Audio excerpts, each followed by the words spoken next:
தூத்துக்குடியில ஒரு டிஎஸ்பியை மார்பல கைய வச்சான் ஒரு நாய் போறம்போ. அவனை என்னடா பண்ணீங்க நீங்க? திருவண்ணாமலையில ஒரு இன்ஸ்பெக்டர் சட்டையை பிடிச்சி கிழிச்சான் ஒரு திமுக கவுன்சிலருடைய மச்சான் அண்ணன் தம்பி. அவனை என்னடா பண்ணீங்க? தலை குனிஞ்சு அந்த இன்ஸ்பெக்டர் வெளில போச்சு. இஸ்லாம் மதத்தை சேர்ந்த ஒருத்தன் தலித் சமூகத்தை சேர்ந்த ஒரு எஸ்ஐய சட்டையை பிடிச்சி இழிச்சு மானமுகப்படுத்தப்படுறது பார்த்தான். என்ன பண்ணீங்க நீங்க? உன் காவலர்களுக்கே இன்னைக்கு தமிழ்நாடு அரசால் பாதுகாப்பு கொடுக்க முடியாத ஒரு சூழ்நிலை. மக்களுக்கு என்னடா பண்ண போறீங்க? ஆனால் ஒட்டுமொத்த காவலர்களும் ஒருங்கிணைந்து ஒரு கொலை குற்றத்தை செய்திருக்கிறார்கள். அதை மறைத்திருக்கிறார்கள் நீதிமன்றத்துக்கு எதிராக. நீதிமன்றத்தோடைய நீதிபதியை காரி துப்பியிருக்கார். 40க்கும் மேற்பட்ட இடங்களில் கொடூரமாக கொடுமைப்படுத்தி ஒருத்தனை கொலை செஞ்சிருக்கீங்க. சிறுநீர் போற இடம், அந்த இடத்தை குறிப்பிட்டு தாக்கி இருக்காங்க. மலம் போற இடம், இதய பகுதி, மண்டை, காது, மூக்கு, கண்ணு, ஒரு இடம் விடல. போதைப் பொருள் எடுத்துக்கொள்கிற காவல்துறையில் பணி செய்கின்ற ஒரு அன்பரால் மட்டுமே இதை செய்ய முடியும். காவல்துறையுடைய அமைச்சரான தமிழக முதலமைச்சரை ஒரு குற்றவாளியா சேருங்க. மாண்புமிகு நீதிமன்ற நீதிபதிகள், ஏதோ ஒரு நீதிபதி போஸ்ட்மார்ட்டம் ரிப்போர்ட்டுக்கு தான் ஒரு சாட்சியாக முன்மொழிந்திருக்கிறார். ஆமாம், 40க்கும் மேற்பட்ட இடங்களில் அவர் வன்கொடுமை செய்யப்பட்டிருக்கிறார் என்று சாட்சியாக சொன்னதனால் தான் உலக மக்களுக்கு மத்தியில் அந்த பையன் இன்னைக்கு பேசும் பொருளாயிருக்கான். அந்த போலீஸ் துறையை மட்டும் வேற யாருக்கும் கொடுக்க மாட்டானுங்க. அவனுங்க தான் வச்சுப்பாங்க. எவன் முதலமைச்சரோ அவனுங்க தான் வச்சுப்பாங்க. யார் குற்றவாளி? நாளைக்கு உச்ச நீதிமன்றத்துக்கு போகும்போது இந்த கொலை குற்றத்திற்கு முக ஸ்டாலினும் ஒரு உடந்தை அப்படின்னு சொல்லி குற்றவாளி குண்டில் ஏற்றலாமா? சட்டத்துக்கு இடம் இருக்குல்ல. எடப்பாடி ஆட்சி காலத்தில் இதே மாதிரி ஒரு சாத்தான்குளம் பிரச்சனை நடந்து அப்பம்புல செத்தான். தமிழக முதல்வர் எடப்பாடியை குற்றவாளி என உரத்த சொல்லலையா? சொன்னீங்களா இல்லையா? இன்னைக்கு ஆர் ராஜா சொன்னாருங்க, எடப்பாடி தான் குற்றவாளி சொன்னார். இன்னைக்கு இதே பிரச்சனை நான் திரும்ப கேட்கிறேன். நீங்க முக ஸ்டாலின் தானே குற்றவாளி, துணை முதல்வர் உதயநிதி தானே குற்றவாளி. Zigzag zigzag zigzag zigzag ஜிங்சாக்னு Sekar Babu அறநிலையத்துறை அந்த துறையுள்ள பணி செய்யறதும் தானே அந்த பையன் அஜித் குமார். கோயில்ல தானே நடந்த பிரச்சனை. அந்த துறை மினிஸ்டர் சேகர் பாபு இது ஒரு சாட்சியா சேர்த்துக்குங்களேன்.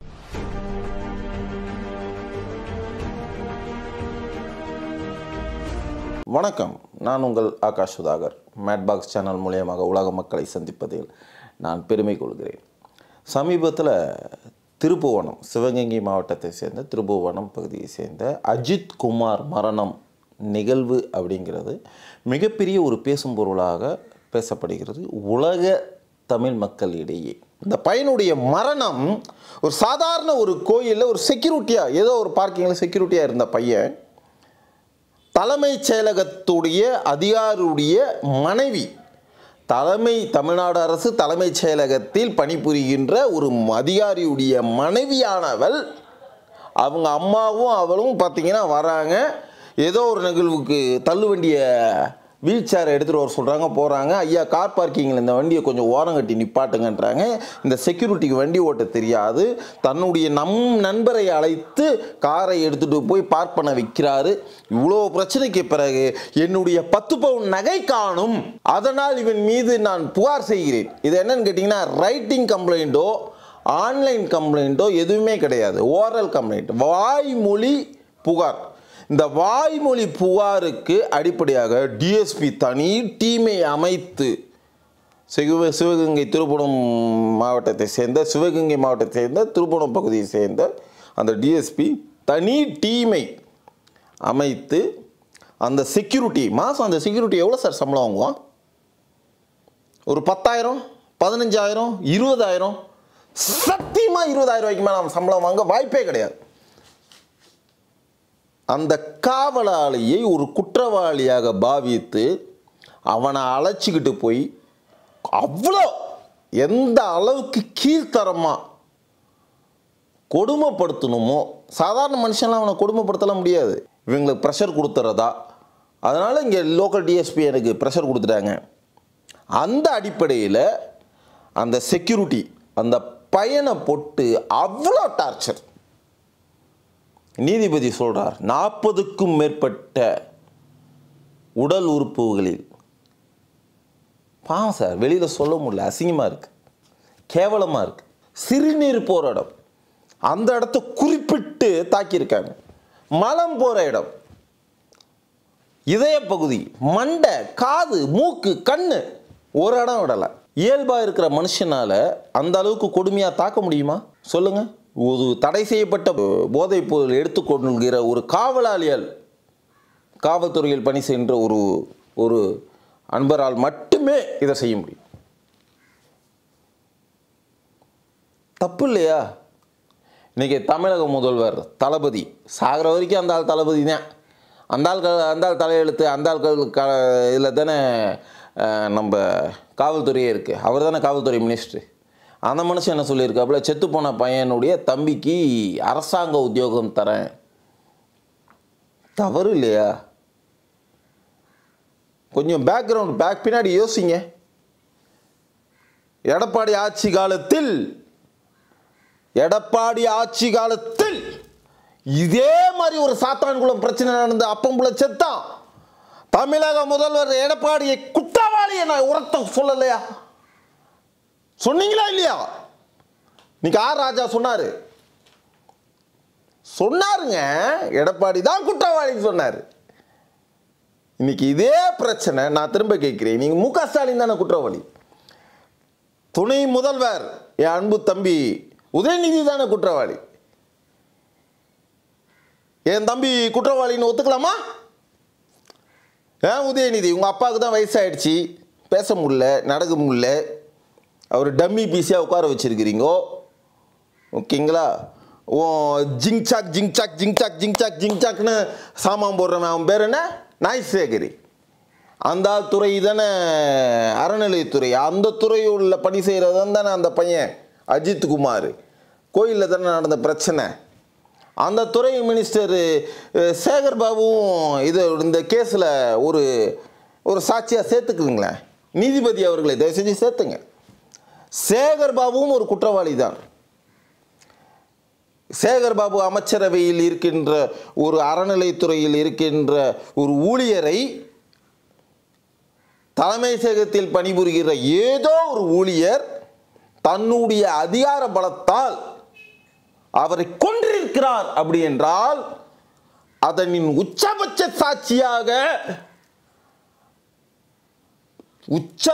சாட்சியாக என் தம்பி உதயநிதியின் தகப்பனார் மு க ஸ்டாலினும் தமிழக முதல்வரின் நண்பரும் அவருடைய அமைச்சரையில் இருக்கும் நாய்சேகர் என்கிற சேகர் பாபு ஒரு குற்றவாளி.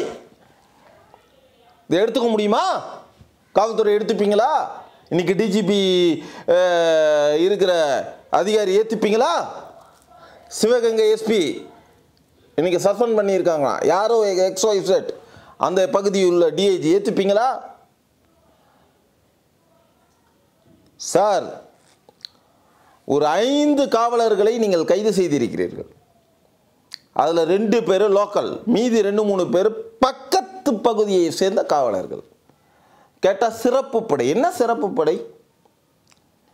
லைசன்ஸ் இல்லைன்னா பூச்சிக்கிறீங்க, ஹெல்மெட் இல்லைன்னா பூச்சிக்கிறீங்க, தாலி அறுத்தா பூச்சிக்கிறீங்க, பிக் பாக்கெட் அடிச்சா பூச்சிக்கிறீங்க. இதெல்லாம் சின்ன சின்ன கேஸு சார். உங்களுக்கே தெரியும். 15 நாளில் வெளில வந்துடுவான், 3 மாதத்தில் வெளில வந்துடுவான், 6 மாதத்தில் வந்துடுவான். அதிகபட்ச தண்டனை 1 வருஷம்தான். ஆனால் ஒட்டுமொத்த காவலர்களும் ஒருங்கிணைந்து ஒரு கொலை குற்றத்தை செய்திருக்கிறார்கள். அதை மறைத்திருக்கிறார்கள் நீதிமன்றத்துக்கு எதிராக. இன்னைக்கு சாட்சியை நீதிமன்றத்தை காரி துப்பியிருக்காரு. நீதிமன்றத்தோடைய நீதிபதியை காரி துப்பியிருக்காரு. 40க்கும் மேற்பட்ட இடங்களில் கொடூரமாக கொடுமைப்படுத்தி ஒருத்தனை கொலை செஞ்சிருக்கீங்க. நான் சொல்லல, ஒரு நீதிபதி சாட்சி.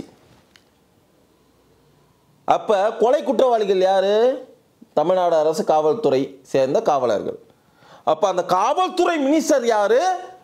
நம்மளுடைய சாகும் வரைக்கு தளபதி. என் தோழி கனிமொழியுடைய அண்ணே, என் அருமை தோழி கனிமொழியுடைய அண்ணே, அன்பர் மு க ஸ்டாலினுடைய அமைச்சர். அவர் அமைச்சர், அவர் தான் அமைச்சர். அந்த துறையை சேர்ந்த அந்த போலீஸ் துறையை மட்டும் வேறு யாருக்கும் கொடுக்க மாட்டானுங்க. அவனுங்க தான் வச்சுப்பாங்க. எவன் முதலமைச்சரோ அவனுங்க தான் வச்சுப்பாங்க. இப்போ யார் குற்றவாளி? நாளைக்கு உச்ச நீதிமன்றத்துக்கு போகும்போது இந்த கொலை குற்றத்திற்கு மு க ஸ்டாலினும் ஒரு உடந்தை அப்படின்னு சொல்லி குற்றவாளி குண்டில் ஏற்றலாமா? சட்டத்துக்கு இடம் இருக்குல்ல. அவர் தலைமையிலான காவல்துறை இதான தப்பு செஞ்சிருக்கு. Fight for right.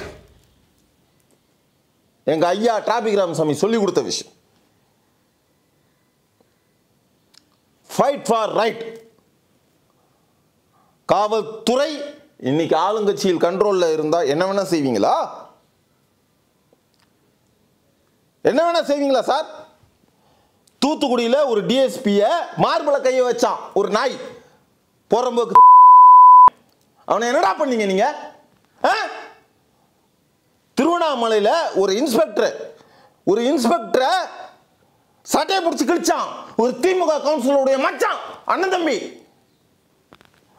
அவனை என்னடா பண்ணீங்க? தலை குனிஞ்சு அந்த இன்ஸ்பெக்டர் வெளில போச்சு. இஸ்லாம் மதத்தை சேர்ந்த ஒருத்தன் கொரோனா பீரியட்ல ஒரு பிராட்வேயோட ஒரு எஸ்ஐ, தலித் சமூகத்தை சேர்ந்த ஒரு எஸ்ஐய சட்டையை பிடிச்சி இழிச்சு மானமுகப்படுத்தப்படுறது பார்த்தான். என்ன பண்ணீங்க நீங்க? அதே பகுதியை சேர்ந்த பிராட்வே பகுதியை சேர்ந்த ஒரு இன்ஸ்பெக்டர், வா உச்ச நீதிமன்றத்துக்கு வரியா, நான் சாட்சி சொல்ல ரெடி. போதைப் பொருள் தடுப்பு சட்டத்துக்கு போராட போகும்போது ஒரு குற்றவாளியை பிடிக்க போகும்போது பிளேடால வைத்த கிழிச்சிருக்காங்க.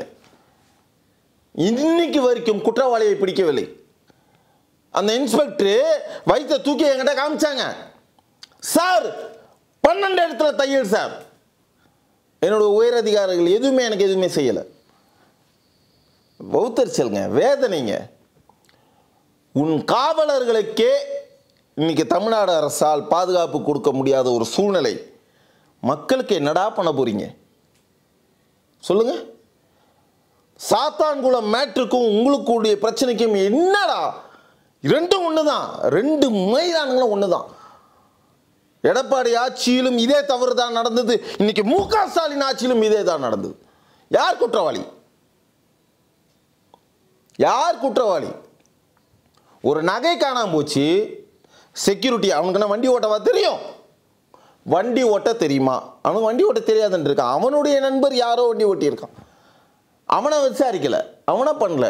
இவனை குற்றவாளியாக பாவித்து அந்த பொம்பளை முகத்தை மூசிக்கிட்டு பிரஸ் மீட்டிங் கொடுத்துருக்கா. யாரோ ஒரு அப்ராணியை ஒரு குற்றவாளியை ஆக்கி அவனை கொலை செய்து பிரஸ் மீட்டிங் கொடுக்குற. இந்த அம்மா ரைட்டிங் லெட்டரும் கொடுக்கலையாம், ஆன்லைன் கம்ப்ளைண்ட்டும் கொடுக்கலையாம். தன்னுடைய புருஷன் அதிகாரத்தில் இருக்கிற திமிர்ல யாரோ ஒரு உயர் அதிகாரியுடைய அழுத்தத்தின் காரணமாக இந்த அம்மா புகார் கொடுத்ததான் 10 பவுன் நகைக்காக ஒரு உயிரை சாகடிச்சிட்டிங்களா? யாரோ ஒரு கட்சிக்காரன் போராடி இருக்கான். எக்ஸோய்சட் எவனா வேணா இருக்கட்டும், அது யாரும் தெரில. யாரோ ஒரு கட்சிக்காரன் போராடி, சார் இது சாதாரண டெத்து கிடையாது, முழுக்க முழுக்க இது பிணைக்கப்பட்ட ஒரு கொலை. இதோ ஒரு சமூக ஊடகம் ஒரு காணொளி வந்திருக்கு, இதை பாருங்க, அடிக்கிறாங்க, கொடுமைப்படுத்துறாங்க. ஒரு காணொளியை நான் பார்த்தேன். இந்த பையனுடைய சாவினுக்கு முன்னாடி ஒரு காணொளியை பார்த்தேன். ஒரு பள்ளிக்கு பின்னாடியோ ஒரு அரசாங்க விடுதிக்கு பின்னாடியோ வச்சு அவனை கொடுமைப்படுத்தி அடித்து, அந்த காணொளி பார்க்கும்போது கண்ணெல்லாம் கலங்கி போச்சு.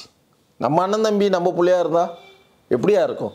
எச்சக்கால நாய்களா, அப்ராணி, ஒரு செக்யூரிட்டி மாதம் 10,000 ரூபா சம்பாதிப்பானா? உங்க திமிருக்கு உங்க வீம்புக்கு அவனை கொண்டு விட்டீங்கல்ல. இன்னைக்கு குற்றவாளி யார்? உயர் நீதிமன்ற உச்ச நீதிமன்ற நீதிபதிகளே, மகான்களே, காவல்துறையுடைய அமைச்சரான தமிழக முதலமைச்சரை ஒரு குற்றவாளியா சேருங்க. சேருங்க சார். அந்த பகுதியை சேர்ந்த எஸ்பிஐ ஒரு குற்றவாளியா சேருங்க, டிஎஸ்பிஐ ஒரு குற்றவாளியா சேருங்க. சேருங்க சார். அந்த அறநிலையத்துறை அமைச்சரை ஒரு குற்றவாளியா சேருங்க. சேருங்க. நீதிமன்றத்துக்கு எல்லாம் வரட்டும். வந்தால்தான் உண்மை என்னன்னு தெரியும். மூடி மூடி மூடி மூடி மறைச்சி காலம் தாழ்த்தி ஒரு தீர்ப்பு என்பது மிகப்பெரிய ஒரு கொலைக்கு சமம் இல்லையா? இன்னொரு 30 வருஷம் கழிச்சு இவன் தவறே செய்யலன்னு சொன்னீங்கன்னா ஒட்டுமொத்த கொலையும் நீதிமன்றத்துக்கு தானே வந்து சேரும். தயவு செஞ்சு சொல்றேன், அன்னைக்கு மு.க. ஸ்டாலின் உயிரோடு இருக்க மாட்டார், சேகர் பாபுவும் உயிரோடு இருக்க மாட்டார், இந்த புகார் கொடுத்த குடும்பஸ்தரும் உயிரோடு இருக்க மாட்டாங்க. நீதிமன்றம் மட்டும் இருக்கும். தப்பு இன்னைக்கு கூட பிரச்சனை வெளிவட்டத்துக்கு வந்திருக்குன்னா மாண்புமிகு நீதிமன்ற நீதிபதிகள், ஏதோ ஒரு நீதிபதி போஸ்ட்மார்ட்டம் ரிப்போர்ட்டுக்கு தான் ஒரு சாட்சியாக முன்மொழிந்திருக்கிறார். ஆமாம், 40க்கும் மேற்பட்ட இடங்களில் அது வன்கொடுமை செய்யப்பட்டிருக்கிறார் என்று சாட்சியாக சொன்னதனால் தான் உலக மக்களுக்கு மத்தியில் அந்த பையன் இன்னைக்கு பேசும் பொருளாயிருக்கான். அதனால அந்த பையனுடைய இறப்புக்கு தமிழக முதல்வர் மு.க. ஸ்டாலின் அவருடைய தம்பிக்கு அரசாங்க வேலை கொடுப்பதும் அதாவது சன்மானம் கொடுப்பதும் நீதிமன்றத்துக்கு எதிராக உண்மை சம்பவத்தை மறைப்பது மிகப்பெரிய தவறு. தமிழக மக்களே, தயவு செஞ்சு சொல்கிறேன், அடுத்த வருஷம் எலெக்ஷன் வருது. 300 ரூபா காசுக்கும் 150 ரூபா அந்த கொலுசுக்கும் 500 ரூபா காசுக்கும் தயவு செஞ்சு விலை போயிடாதீங்க. நீங்கள் போடுற ஓட்டு தான் அவங்க இல்லாத ஆட்டமெல்லாம் ஆடுறாங்க. தயவு செஞ்சு சொல்கிறேன், இதனுடைய உங்கள் பிரச்சனை இல்லை, நமது பிரச்சனை. ஓகேங்களா? தயவு செஞ்சு உள் வாங்கி மக்களுக்கு நல்லது செய்ய பாருங்கள். மக்கள்னா யாருன்னு நினைக்கிறீங்க? நீங்கள் தான். உங்களுக்கு நீங்கள் நல்லது செய்யணும்னா உங்கள் ஓட்டை சரியான மனிதர்களுக்கு போடுங்க. தயவு செஞ்சு போடுங்க.